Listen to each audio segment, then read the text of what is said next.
Manti Te'o. Manti Te'o is the linebacker who put the fight back in the Irish, leading himself and his team to national prominence this past season.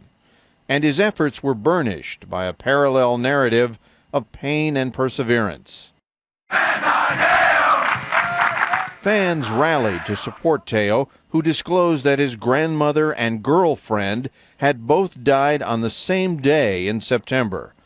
As he told it, his girlfriend, Lene Kekua, was a victim of not only a car accident, but also leukemia. You know, that feeling of loss. Her death, the end of a long-distance, mostly online or over-the-phone romance. Few, if anyone, thought it odd that the two had supposedly never met in person. Possibly the most beautiful girl I've ever met. Not because of her physical beauty, but the beauty of her character and who she is. The news media were quick to consume the story. On the day his girlfriend was buried, he knelt on the field to pray. But then came the national championship game on January 7th. First down, Manti Te'o and the rest of his defense unable to wrap him up. Te'o was awful in the loss to Alabama.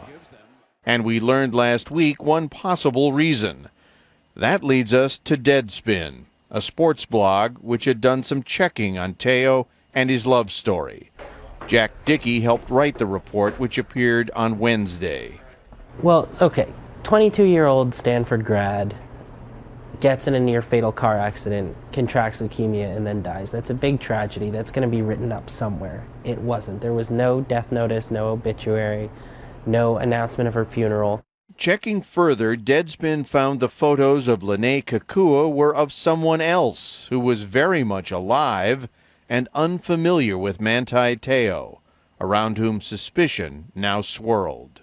I think it's highly unlikely that he was duped in the fashion he says he was. How many of you here tonight with your imaginary girlfriends? How many?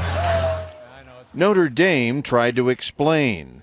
Athletic director Jack Swarbrick said the triumph over tragedy narrative began to unravel when Te'o was called on December 6th by someone who said Lene Kekua not only had not died, but had actually never existed. But here's the thing. Te'o did not tell Notre Dame for 20 more days and continued to speak publicly of a girlfriend who died. I don't like cancer at all. You know, cancer, I lost both my grandparents and my girlfriend to cancer, so. He says now he was confused. Notre Dame was chagrined. This was a very elaborate, very sophisticated hoax, perpetrated for reasons we can't fully understand, but had a certain cruelty at its core. On Wednesday, Te'o released a statement that the whole episode was incredibly embarrassing.